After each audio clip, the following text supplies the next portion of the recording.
I collected evidence of my wife's affair for months before filing for divorce. It paid off massively, with several break-ins throughout nearby neighborhoods. I thought it would be wise to get a security system. I went ahead and purchased a wireless one and set up the smoke alarms in each of the doors with open, close sensors. My wife had been after me for a while to replace the smoke alarms, but when I told her about the sensor, she went ballistic. She couldn't articulate why she thought they were a bad idea. She wasn't comfortable at all with them in place. I didn't see any sense in this. I consulted a friend about the issue. After hearing me out, he was in the same boat as me. It didn't make any logical sense to not have the door sensors, but this is where the course of my life changed. After some thoughtful silence, my friend asked me, "Have you ever thought there may be someone else coming and going while you're not there? It seems to me that she doesn't want you to see this activity giving reason for her discomfort with the sensors." Rather than punching him for accusing her, I just grumbled. But it nagged at me every day. A week later, I had a business trip overnight for 3 nights, and when I checked the alarm system in the evening, it wasn't online. I checked it the next morning and it was back online. I swallowed this and didn't say anything to her, but it repeated the next 2 evenings, offline and then back online. I mentioned this to my friend and he said alarm systems aren't that flaky. Don't you think it's strange that it's offline when you're away, but never has this issue when you're around? So I went to the store and got a camera to hook up to the system and set the camera facing the system itself so that I could see if my wife was manually turning it off. I was tempted to tell her about it, but I didn't. The following week, I had a day trip and the home system went offline again. But this time, I had a recording. I visually saw my wife was disconnecting it. My friend that I've been chatting with about all of this happens to be a lawyer. If it weren't for him, I'd be screwed. I wanted to confront her with my suspicions immediately, but my friend told me no. You don't have enough evidence. You have to be patient. I asked him, how will I ever get the evidence if she's turning it off? He said, get a decoy, and explained it. So I bought another hub for the security system, put the original under the counter and out of sight, but hooked up the new one as though it was the original. I was too anxious to see if it would work, so I told her I had another day trip the next day. I left for the day and stayed out of sight. Sure enough, she appeared on the recording, turning it off, but I got the system logs that the door open sensors had triggered. I had her, but my friend told me that I still didn't have enough. So I was very patient and set the rest of it up in stages, each time letting her get away with it, and each time gathering more and more evidence. I got another camera for the system, a wireless one, and placed it facing the entry door that had triggered, and learned over several more discoveries she was having a male guest. He was parking his car several streets over, and I found out which one was his.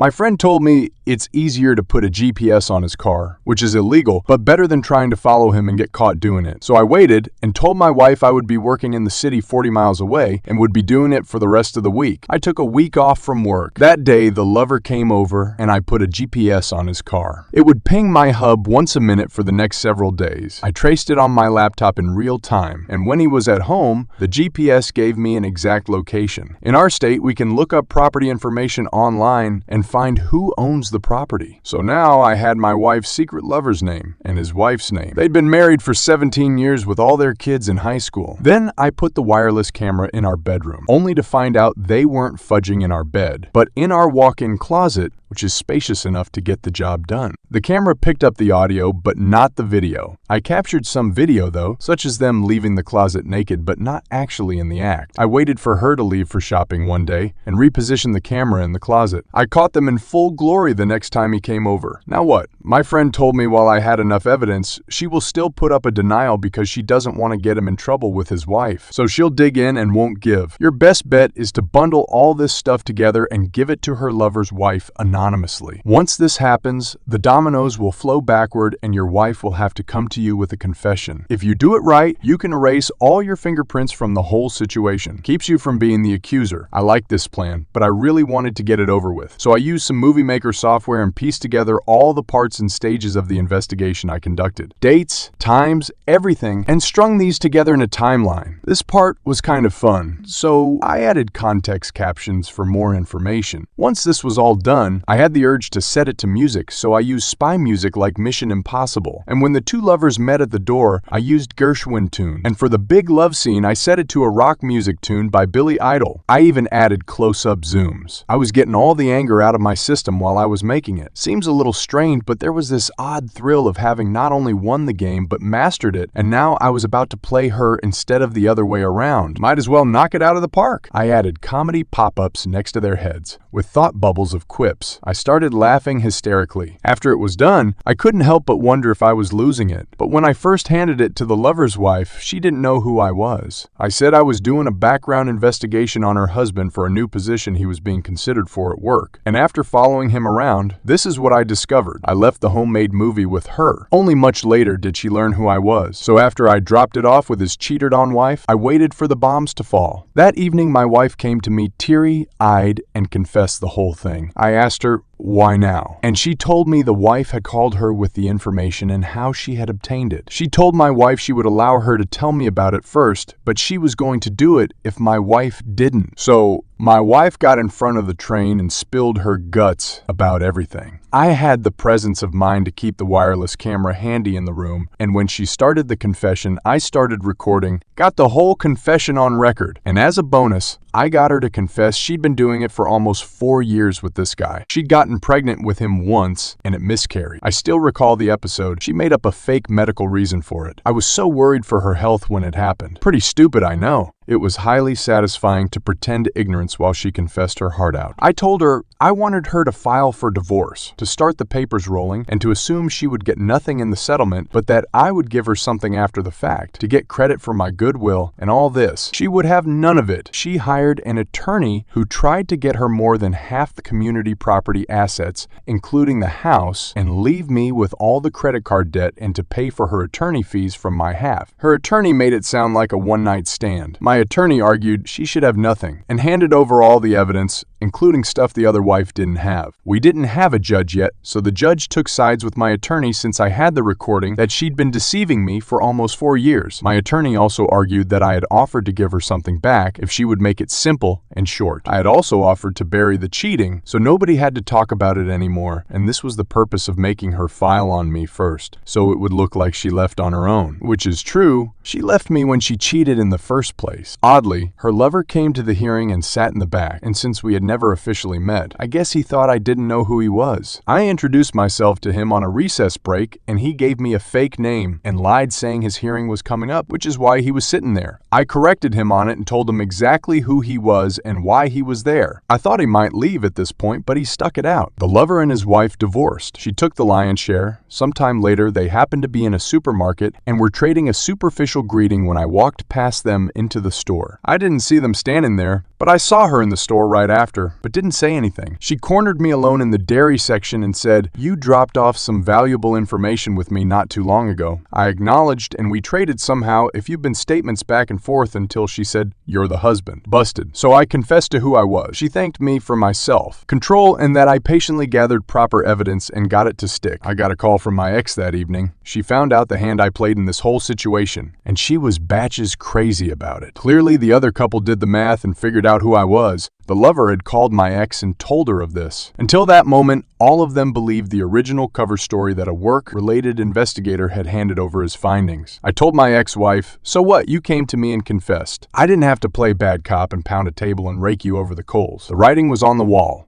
and it was time to confess. And you knew it. She said no. If I had known, I would not have confessed. Exactly. I got what I wanted in the only way I could have gotten it. And frankly, I had a blast doing it. For any of you who plan to confront your wife, don't do it in real time as she flirts or commits acts of suspicion of infidelity. Patiently wait, take pictures, and gather the evidence.